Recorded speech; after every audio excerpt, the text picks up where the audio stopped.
आप सभी का स्वागत है हमारे channel SVP institute government exam channel पर। तो पीडब्ल्यूडी से रिलेटेड एक वैकेंसी जो है वो रिलीज़ हुई है। वैसे तो सभी कैंडिडेट्स के लिए है, लेकिन इसमें पीडब्ल्यूडी कैंडिडेट भी इस पोस्ट के लिए अप्लाई कर सकते हैं। तो इसका नाम है यूपीपीएससी पॉलिटेक्निक लेक्चरर रिक्रूटमेंट। ठीक है, मतलब Uttar Pradesh public service commission की तरफ से पॉलिटेक्निक में लेक्चरर के तौर पर एक वैकेंसी जो है वो रिलीज़ हुई है। इसमें एटलीस्ट 513 पोस्ट जो है वो आपको देखने के लिए मिलेगी। स्टार्टिंग जो डेट है वो है 2 दिसंबर से लेकर 2 जनवरी तक इसकी डेट रहेगी। लास्ट डेट 2 जनवरी रहेगा। ठीक है, बाकी एलिजिबिलिटी वगैरह जब आप अंत तक इस वीडियो को देखेंगे तो आपके जितने भी डाउट्स हैं वो सारे इस वीडियो के माध्यम से क्लियर हो जाएंगे। और आपको ये भी पता चलेगा कि कौन सी पोस्ट में कितनी वैकेंसीज, मतलब कौन सी पोस्ट पर कितनी वैकेंसीज जो है वो अवेलेबल है पीडब्ल्यूडी कैंडिडेट्स के लिए। और पीडब्ल्यूडी की भी अलग अलग कैटेगरीज होती है, लोकोमोटर डिसेबिलिटी की अलग, विजन की अलग। तो कौन कौन सी डिसेबिलिटी की कितनी वैकेंसीज अवेलेबल है, ताकि अगर आप फॉर्म फिल करें तो इसको ध्यान में रखते ही फिल करें। क्योंकि मानो किसी पोस्ट के लिए भाई पीडब्ल्यूडी कैंडिडेट्स के लिए ओनली 4 वैकेंसीज अवेलेबल है और वो भी सिर्फ लो विजन में, तो उसको भी लोकोमोटर डिसेबिलिटी का फिल करने का कुछ फ़ायदा नहीं है ना। तो इस वजह से आप अंत तक इस वीडियो को ज़रूर देखिएगा ताकि आपके सारे डाउट्स क्लियर हों। एंड अगर कोई डाउट्स भी रह जाता है तो आप कमेंट सेक्शन में भी मेंशन कर दें। तो अंत तक इस वीडियो को ज़रूर देखें। हम स्टार्ट करते हैं कि क्या एलिजिबिलिटी रहेगी। सारी इन्फॉर्मेशन आपको इस वीडियो के माध्यम से मिलेगी। एंड सैलरी पैकेज क्या रहेगा। तो पहले तो इसका जो सैलरी पैकेज मैं बता देती हूँ आपको। इस पोस्ट का 44,900 से लेके 1,42,400 तक ये बताया जा रहा है। पे लेवल 7 की ये जॉब पोस्ट रहेगी। ठीक है, एंड इसकी जो एलिजिबिलिटी है वो BE, BTech, BArch, MSc degree in relevant field, मतलब इसमें ग्रेजुएशन एटलीस्ट आपने की हुई हो, ये सब इसमें बताया जा रहा है। एंड जब भी आप फॉर्म फिल करते हैं तो उससे पहले आपको पता है OTR रजिस्ट्रेशन जो है वो करना होता है। It is mandatory for the candidate to make 1 time registration and obtain OTR number before applying. और तो 1 टाइम रजिस्ट्रेशन जो है वो आपको करना होगा। देन उसके बाद आप अप्लाई कर सकते हैं फॉर्म के लिए। इसकी कुछ स्टेजेस हैं, जैसे बताया गया 4 स्टेजेस इसमें रहते हैं।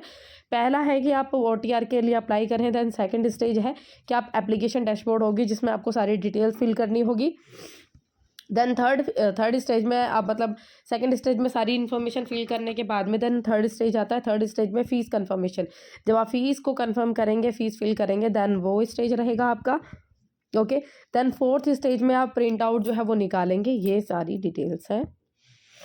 एंड इसमें ये चीज़ भी बताई गई है, UPPSC candidate will be liable to be debarred from his selection and all other future examination and selection. अगर आप किसी तरीके की रॉन्ग इन्फॉर्मेशन फिल करते हैं, मतलब आप डिसेबल नहीं है, डिसेबल कैटेगरी का रिजर्वेशन लेना चाहते हैं, या फिर कोई भी और भी अलग अलग तरीके की गलतियां होती हैं जो कैंडिडेट कर देता है एजुकेशन लेवल के बेसिस पे, मतलब अलग अलग कुछ डिटेल्स होती है जो आप गलत फिल कर रहे हो जानबूझकर, और मतलब उसमें कुछ और डिटेल्स मांगी है, तो उसमें बताया जा रहा है कि कैंडिडेट उस चीज़ के लिए पूरा टोटली जिम्मेदार होगा और फ्यूचर एग्जामिनेशन, मतलब आगे भी एग्ज़ाम देने के लिए भी उसको मना किया जा सकता है।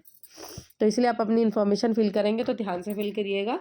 एंड इसकी जो फीस रहेगी वो इस एग्ज़ाम फॉर्म को फिल करने की, बाकी सभी नॉर्मल कैंडिडेट्स के लिए इसकी जो फीस रहेगी एग्ज़ाम की 225 है।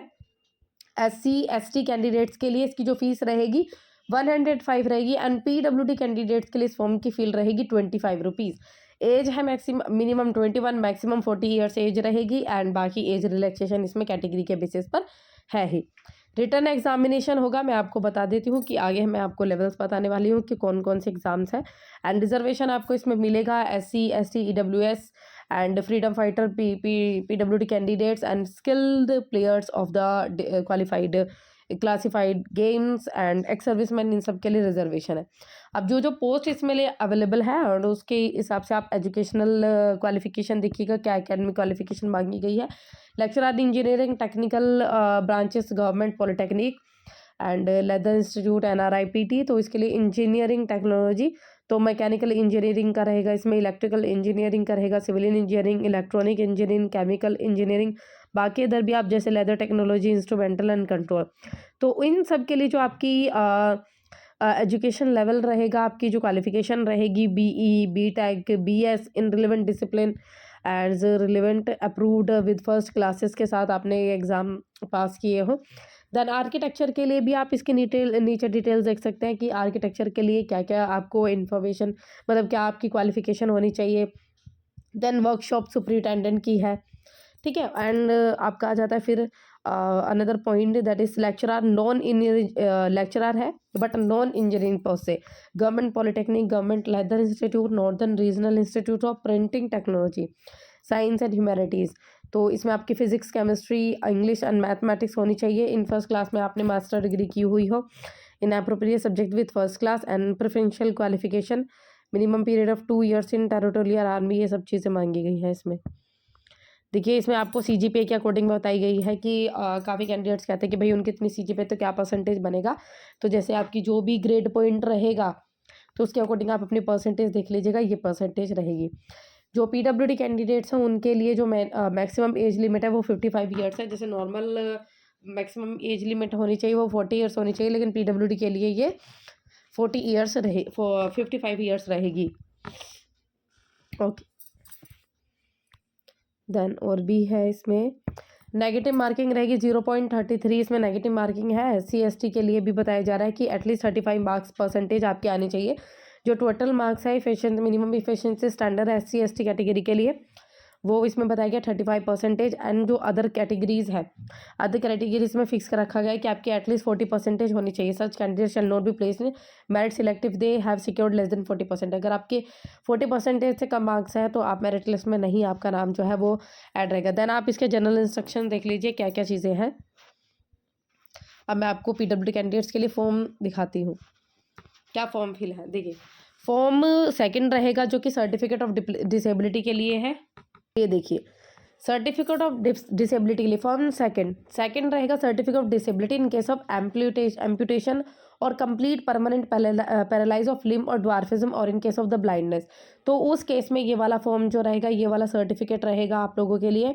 एंड में आप सारी डिटेल्स देख लीजिएगा, साइड में फोटोज़ हैं, सर्टिफिकेट नंबर है, कैंडिडेट का नाम, पेरेंट्स नेम, स्टेट एंड आपको अपने एरिया का मतलब पूरा एड्रेस। एंड ही इन इस case of locomotor disability, dwarfism and blindness के केस में ये वाला फॉर्म रहेगा।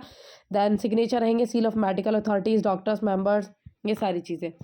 देन फॉर्म थर्ड रहेगा इन case of the multiple disability के केस में बेटा ये वाला फॉर्म जो है वो रहेगा पीडब्ल्यूडी कैंडिडेट्स के लिए। जैसे कि आप देख सकते हैं इसमें डिसेबिलिटीज, नंबर ऑफ डिसेबिलिटीज इसमें ज़्यादा है। देन आपका फोर्थ जो फॉर्म रहेगा वो सर्टिफिकेट ऑफ डिसेबिलिटी है उन कैंडिडेट्स के लिए जो कैटेगरी आपके form second and form third में नहीं थी, तो वो उन सब चीज़ों के लिए ये है। अब आप इसमें ये देखिएगा परीक्षा योजना, सिलेबस एंड पैटर्न क्या है इस एग्ज़ाम का। पैटर्न ये रहेगा इस एग्ज़ाम फॉर्म का, जैसे आपका 2 पेपर रहेंगे। फर्स्ट पेपर रहेगा देन सेकंड। फर्स्ट में आपके सामान्य हिंदी रहेगी, देन मुख्य विषय रहेंगे इसमें विद्युत अभी, सिविल, इलेक्ट्रॉनिक एंड केमिकल, ये सारे सब्जेक्ट्स इसमें रहेंगे। 125 क्वेश्चन हिंदी के होंगे, 100 क्वेश्चन इन सब्जेक्ट्स के होंगे, जो कि आपके ऊपर रहेंगे 75 की तो आपकी हिंदी रहेगी। देन नीचे आपके ये वाले सब्जेक्ट्स हैं मुख्य सब्जेक्ट्स, मेन सब्जेक्ट्स, ये 300 मार्क्स का रहेगा। टोटल आपको 375 मार्क्स का रहेंगे। 2.30 आवर्स मिलेगा। देन पीडब्ल्यूडी कैंडिडेट्स के लिए अलग टाइम जो है वो दिया जाएगा। देन अगर आप पेपर फर्स्ट में क्लियर हो जाते हो देन आपका पेपर सेकंड रहेगा। ये भी आपका टोटल 375 का 75 का रहेगा। 2.30 मार्क्स हैं इसके भी। एंड बेटा नीचे आप पूरा डिटेल देखिएगा, पूरा नीचे सारा ये सब सिलेबस है। जब आप इंटरेस्टेड हो इस एग्ज़ाम के लिए आप अपने सिलेबस को इसमें देखिए, पूरा डिटेल सारी जानकारी इसमें है, सिलेबस में दी गई है। सारा पूरा इन्फॉर्मेशन है फर्स्ट पेपर की, सेकंड पेपर की, ये सारा ये सब सिलेबस है। तो आपको सिलेबस के लिए कहीं और इधर उधर नहीं भटकना है। क्या है क्या है क्या है, सारी चीज़ें इसमें लिखी हुई हैं कि आपको जो भी चीज़ें पढ़नी है वो ये सब सिलेबस है। अब देखने में तो बहुत ज़्यादा ही एडवांस ये लग रहा है, लेकिन अब जो भी है वो यही है। अब ये देखिए पोस्ट, जो भी पीडब्ल्यूडी कैंडिडेट्स है वो पोस्ट देख लीजिए कौन कौन सी पोस्ट पर, मतलब किस किस सब्जेक्ट्स पर कौन कौन कितनी वैकेंसीज रहेंगी। मैंने आपको बताया था 513 टोटल वैकेंसीज है। मैकेनिकल इंजीनियरिंग की देखिए पीडब्ल्यूडी कैंडिडेट्स के लिए ओवरऑल इनमें से 10 एटलीस्ट 14 वैकेंसीज अवेलेबल है। ओके, 14 वैकेंसीज अवेलेबल है। मैकेनिकल इंजीनियरिंग के लिए 5 रहेंगी, जिसमें कि लो विजन की रहेगी, एक हियरिंग के लिए रहेगी, एक लेप्रोसिक्योर्ड के लिए रहेगी, एक ड्वार्फिज्म के लिए रहेगी, एक एसिड अटैक वालों के लिए रहेगी एक। देन आपका इलेक्ट्रॉनिक इंजीनियरिंग में 2 वैकेंसीज अवेलेबल है, लो विजन के लिए एक और हियरिंग के लिए एक। देन आपकी सिविल इंजीनियरिंग में रहेगी 2 वैकेंसीज, लो विजन के लिए एक, हियरिंग के लिए एक। केमिकल इंजीनियरिंग में 3 वैकेंसीज हैं, जिसमें लो विजन के लिए 1 है, हियरिंग के लिए 1 है, एंड लेप्रोसी क्योर्ड के लिए 1 है। देन आ जाता है आपका कंप्यूटर, में भी लो विजन के लिए 1 है, बाकी किसी में भी अवेलेबल नहीं है। देन सबसे लास्ट है मैथमेटिक्स, इसमें लो विजन के लिए 1 है। तो ज़्यादातर वैकेंसीज है बेटा लो विजन वालों के लिए। देन सेकंड नंबर पर है हियरिंग वालों के लिए। देन थर्ड पर है लेप्रोसी क्योर्ड के लिए। तो इसमें लोकोमोटर डिसेबिलिटी तक कुछ शो नहीं किया गया है, लेप्रोसी क्योर्ड है जो कि इसमें आ जाता है। ओके, तो ये पूरी इन्फॉर्मेशन थी इस एग्ज़ाम फॉर्म से रिलेटेड। इस एग्ज़ाम फॉर्म से जो कि आपका ये नोटिफिकेशन रिलीज़ हुआ था यूपीपीएससी पॉलिटेक्निक का लेक्चरार का। तो अगर इससे रिलेटेड आपको कोई भी डाउट है, इससे रिलेटेड आपको नोटिफिकेशन से रिलेटेड कोई डाउट है, आपके लिए कमेंट सेक्शन ओपन है। कमेंट सेक्शन में आप पूछ सकते हैं जो भी आपका डाउट है। और अगर वीडियो की इन्फॉर्मेशन पसंद आई और इसी तरीके के और वीडियोस के लिए हमारे इस चैनल को कीजिएगा सब्सक्राइब एंड वीडियो को ज़रूर लाइक कीजिएगा हमें सपोर्ट करने के लिए। और आप बताइए किसी और अलग टॉपिक पर, किसी और गवर्नमेंट एग्ज़ाम से रिलेटेड किसी और अलग टॉपिक पर वीडियो बनानी है जिसकी इन्फॉर्मेशन आपको नहीं है, वो इन्फॉर्मेशन चाहिए, तो आप कमेंट सेक्शन में मेंशन कर दीजिएगा, उससे रिलेटेड भी आपको वीडियो मिल जाएगी। धन्यवाद अंत तक वीडियो देखने के लिए।